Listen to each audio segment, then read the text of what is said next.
우리 지난주에 이제 베드로의 설교를 들었습니다.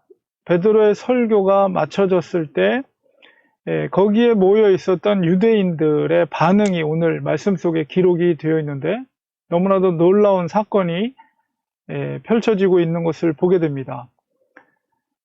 거기 많은 수의 무리들이 있었고 그 베드로의 선포된 강력한 말씀, 도전이 되는 말씀 속에서 그 유대인들이 마음에 찔렸다 이렇게 말하고 있어요.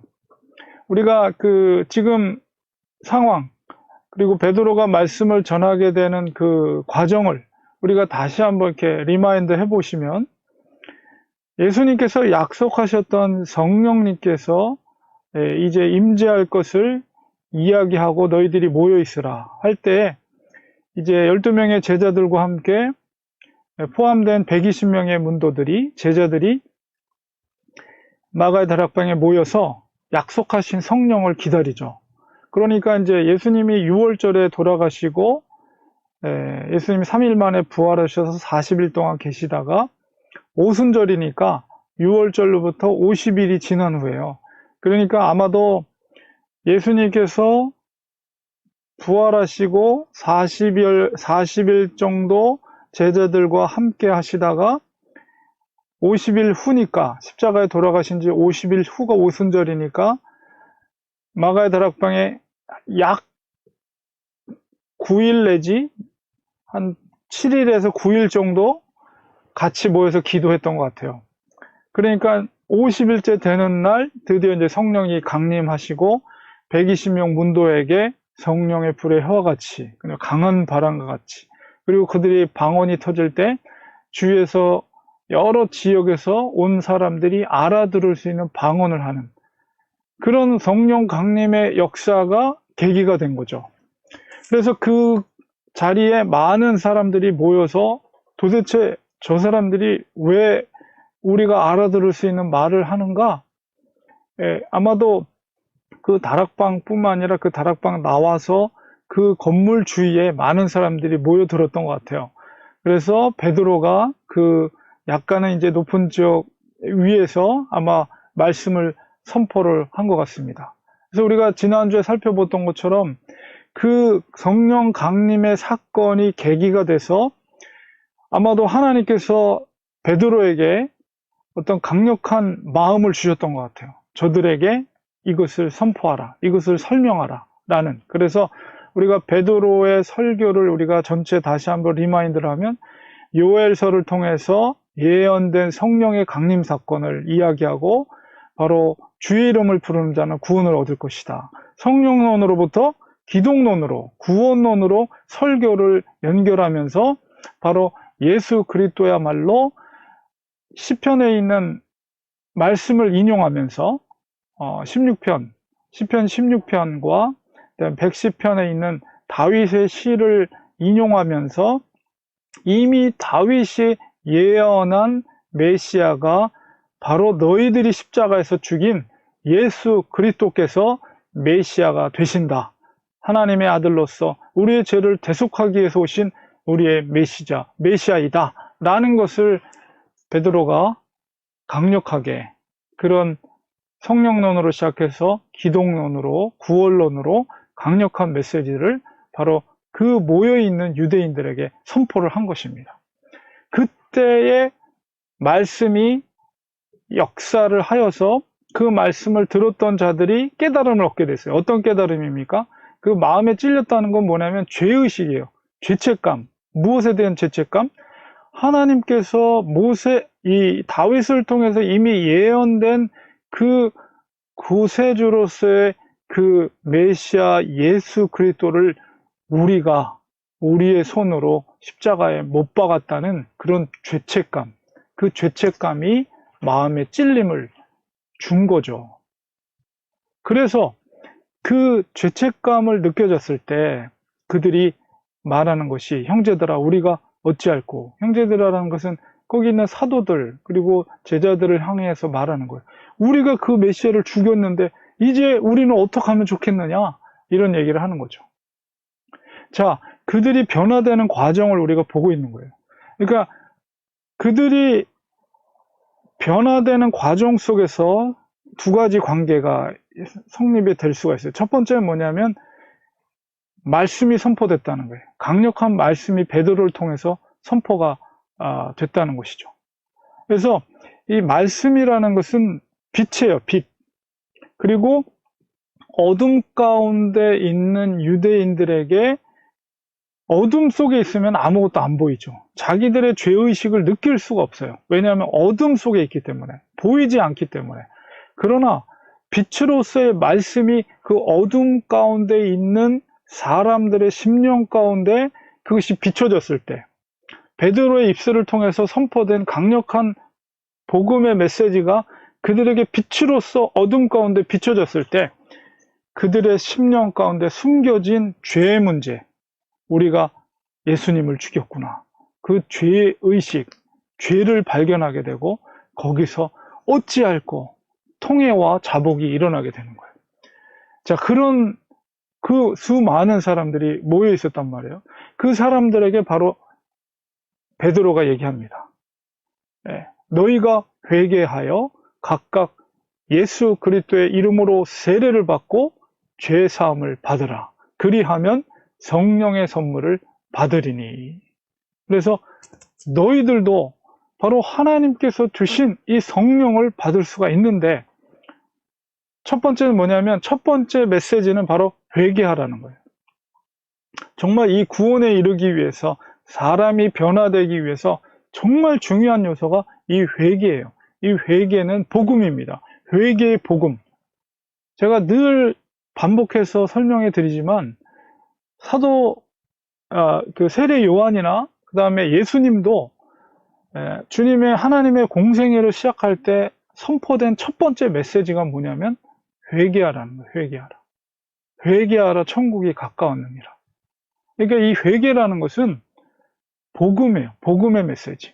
그래서 우리가 이 누가복음과 사도행전은 바로 예수님이 어떤 관점에서 어떤 이미지로 나타나느냐라고 했을 때 각 복음서가 특징이 있지만은 누가복음은 예수님께서 잃은 양을 찾으시는 목자의 마음이라고 그랬잖아요. 그래서 누가복음이나 사도행전이나 늘 그 속에는 그 잃은 자를 찾기 위해서 우선적인 게 뭐냐면 회개예요. 회개와 그 다음에는 이제 죄사함. 회개를 통한 죄사함.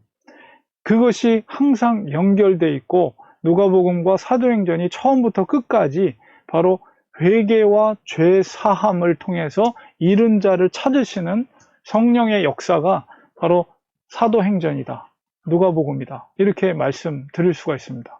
그러니까 우리가 지금 이렇게 되는 과정 속에서 사실은 주체적으로 일하신 분은 뭐냐면 성령의 강림 사건을 통해서 이게 시작이 된 거예요. 그러니까 성령님께서 주도적으로 교회를 세우기 위해서 놀라운 부흥의 역사를 이루어 가시는 과정을 보게 됩니다. 그 속에서 베드로를 사용한 것 뿐이지 베드로가 한 게 아니고 성령님께서 하시는 거예요. 주도적으로 잃은 자를 찾으시고자 하는. 그래서 그 잃은 자를 찾는 과정은 반드시 강력한 말씀이 선포돼야 되고, 그 속에서 죄에 대한 회개, 그리고 그 죄 사함, 그것이 연결이 되는 거죠. 그래서 39절에 이 약속은 바로 성령에 대한 약속이죠. 너희와 너희 자녀와 모든 먼데 사람, 곧 주 우리 하나님이 얼마든지 부르시는 자들에게 하신 것이라. 그러니까 모든 자들에게 이 약속의 말씀, 너희들이 죄사함과 그 회개와 죄사함을 통해서 하나님께서 약속하신 선물의 성령의 선물을 모든 자에게 하나님께서 약속해 주셨다는 것을 이야기합니다. 그리고 이제 40절에 또 여러 말로 확증하며 권하여 이르되. 그러니까 이제 우리가 앞서서 베드로의 설교를 봤지만 사실 누가가 이것을 기록한 거잖아요. 베드로의 메시지를 아마 꼼꼼히 그대로 필사를 한 건 아닌 것 같아요. 왜냐하면 40절에 보니까 여러 말로 확증했다라는 것을 통해서 볼 때 베드로가 우리가 앞에서 읽었던 그 말씀뿐만 아니라 다른 여러 가지 구약의 말씀이라든가, 여긴 기록되어 있지 않지만은 다른 여러 가지 말씀으로 그들에게 다시 한번 확실한 증거로서 여러 말씀을 선포한 것 같습니다. 다만 누가는 베드로의 설교를 듣고 아주 핵심적인 복음의 메시지, 그 골자를 아마 요약한 것으로 우리가 이해할 수가 있어요. 그래서 여러 가지 또 다양한 하나님의 말씀으로 베드로가 그 모여있는 자들에게 말씀을 선포함으로 말미암아 다시 한번 확증했다. 그래서 이제 핵심적으로 결론적으로 너희가 이 패역한 세대에서 구원을 받아라. 이게 이제 결론적인 메시지죠. 그래서 너희들이 이제 이런 회개와 죄사함을 통해서 이 패역한 세대 가운데 너희가 구원을 받아라. 이렇게 확증적인 메시지를 강력하게 선포할 때 그들이 드디어 이제 변화가 일어난 겁니다. 말씀의 열매들이 생기게 돼요. 그래서 41절 마지막 구절에 보면 그 말을 받은 사람들, 받았다는 것은 그 복음의 메시지를 받아들였다는 거예요. 수용했다는 거예요. 그래서 자기들이 죽인 그 예수 그리스도가 메시아됨을 인정했다는 것이고, 자기들이 하나님 앞에 그 죄를 낱낱이 회개하고 또한 죄사함을 받기 위한 세례를 받게 됩니다. 여러분 지금 뒤에 이미지가 있지만은, 이 뒤에 있는 이미지가 있지만은 이것보다도 더 많은 무리들이 베드로 주위에 있었던 것 같아요. 그리고 선포된 말씀 속에서 그들이 죄책감과 또한 회개를 통해서 통회하는 마음으로, 찢어지는 마음으로 그 말씀을 받아들이고 예수 그리스도의 주되심을 인정하게 되었을 때 그들이 왜 세례를 안 받겠어요? 네, 당연히 세례를 받게 되죠. 그래서 그들이 그 말씀을 수용하고 이제 물 세례를 통해서, 여러분 그때 신자의 수가 3천이 더했다라고 오늘 말씀 속에 기록되어 있어요. 그 광경을 보면 우리가 생각해 볼 때 정말 어마어마한 일들이 생긴 거예요. 그 마가의 다락방으로 시작된, 그리고 그 건물 주위에 있는 많은 사람들이 이 말씀을 받아들이고 이제 세례를 받기 위해서 아마도 강가, 요단강가로 갔겠죠. 그 3천 명이나 되는 사람들이 세례를 받는 장면을 여러분 생각해 보세요. 엄청난 일들이. 그래서 12명의 사도들이 아마도 같이 그 모여있는 사람들에게 다 물세례를 요단강에서 베풀었겠죠. 그 광경을 우리가 생각해 보면 이거 엄청난 일이다. 엄청난 이 부흥의 역사가 예루살렘 가운데 이루어지게 된 것을 보게 됩니다. 사실 이거는 베드로가 한 게 아니라 성령님께서, 그 성령 강림의 사건이 바로 이런 역사들을 이루게 한 것을 우리가 보게 된 거예요. 보니까 처음의 시작은 바로 성령 강림 사건을 통해서 그것이 소란이 되고, 사람들이 오해해서 그 사람들이 술을 먹고 지금 횡설수설한다, 이렇게 된 것을 베드로가 그것을 설명하면서, 왜 이들이 방언으로 얘기하고 이들이 이렇게 모여서 큰 소리로 기도하는지를 설명하면서 그것이 강력한 도전이 되는 메시지가 됐고, 결국 3천 명이나 되는 사람이 세례를 받으며 예수 그리스도를 영접하는 역사가 이루어지게 된 것이죠. 아마 사도들과 거기 있었던 120명의 문도들도 놀랐을 거예요. 이렇게 수많은 사람들이 그 복음을 받아들이는 것을 보고, 그리고 그것이 바로 하나님의 역사요, 성령의 역사라는 것들을 아마 그 120명도 깜짝 놀라면서 하나님의 역사를 찬미하고 찬양했으리라고, 그 광경을 우리가 상상해 보면 너무나도 놀라운 부흥의 역사를 우리가 보게 됩니다. 그래서 이 첫 메시지, 성령님께서 임재하여 주셔서 이 베드로를 통해서 강한, 아마도 그 복음 선포에 대한 강력한 마음을, 뜨거운 마음을 베드로에게 주셨던 것 같아요. 그래서 이 베드로를 통해서 선포된 이 첫 메시지, 성령 강림 후 처음으로 복음을 선포한 이 베드로의 설교, 얼마나 강력한 폭발적인 성령의 역사가 있었는지 그 결과를 우리가 보게 됩니다. 그래서 이 시대는 정말 성령의 시대입니다. 그 동일한 능력의 성령님께서 우리와 함께 하심을 저는 믿습니다. 우리는 믿습니다. 우리가 그분을 의지할 때 성령님은 정말 순전한 하나님의 사람을 통해서 오늘날에도 얼마든지 이런 폭발적인 성령의 역사들이 일어날 수가 있어요. 바로 하나님 앞에 붙들림 받아, 성령님께 붙들림 받았을 때, 전적으로 하나님 앞에 모든 것을 내어 맡기고 하나님의 마음에 흡족한 하나님의 사람들이 모여 있을 때, 그 속에 성령의 역사, 부흥의 역사는 이 시대 가운데서도 동일하게 이루어질 수 있다는 사실을 우리는 믿어야 됩니다.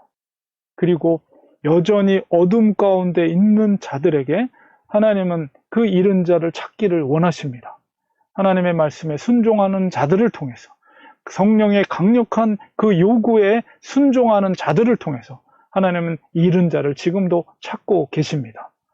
우리가 이런 마음을 가지고 그런 사명감을 가지고 살아갈 때 코로나 문제는 아무것도 안 해요. 지금 하나님의 나라와 하나님의 역사를, 하나님의 구속의 역사를 우리가 그런 큰 그림 속에서 지금 오늘을 우리가 바라볼 때 우리가 해야 할 일이 얼마나 많은지 모릅니다. 하나님 앞에 붙들림 바 돼야 됩니다. 우리는 성령에 붙들림 바 돼야 돼요. 잃은 자를 찾아야 돼 대한 그런 뜨거운 열망이 하나님 아버지의 마음을 우리 마음속에 품어야 돼요. 그래서 그 잃은 자를 찾고자 하시는 아버지의 성령의 역사에 우리도 붙잡힌 바 되어서 하나님 앞에 쓰임 받아야 되죠. 하나님 앞에 서게 될 날이 곧 가까이 옵니다. 반드시. 그것을 우리는 두려워하고 성령의 붙들림 바 되어서 성령의 능력으로 하나님 앞에 쓰임받는, 하나님의 나라를 위해서 귀하게 쓰임 받을 수 있는 우리가 되도록 그런 사모하는 마음을 가지고 살아야 돼. 우리가 어떤 나라에, 어떤 시대에, 어떤 상황 속에 있든지 간에 그 하나님의 마음과 하나님의 뜻은 조금도 변함이 없습니다. 우리가 영원한 것에 붙잡힌 바 되어서 살아야지 영원하지 못한 것에 우리가 마음을 빼앗겨서는 안 돼요.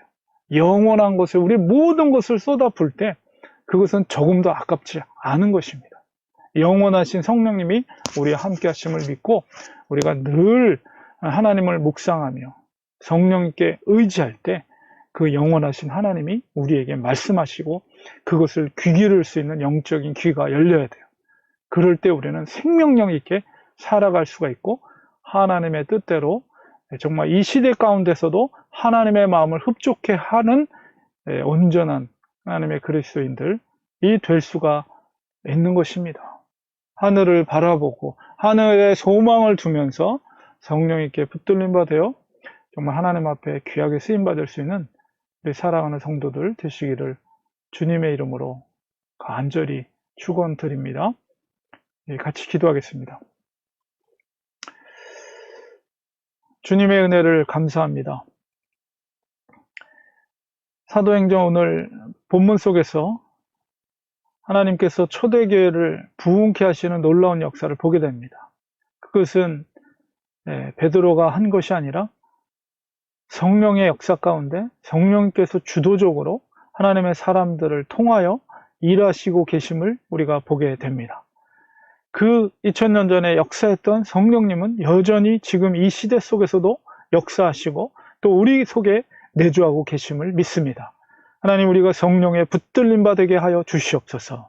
영원하지 못한 썩어질 것에 우리의 마음을 빼앗기지 않게 하시고 영원하신 하나님의 섭리와 하나님의 나라와 하나님의 뜻을 위해 붙들림 바 되어서 하나님을 위해 쓰임 받을 수 있는 정말 하나님의 사람들 될 수 있도록 성령님 역사해 주시옵소서. 성령님 붙들어 주시옵소서.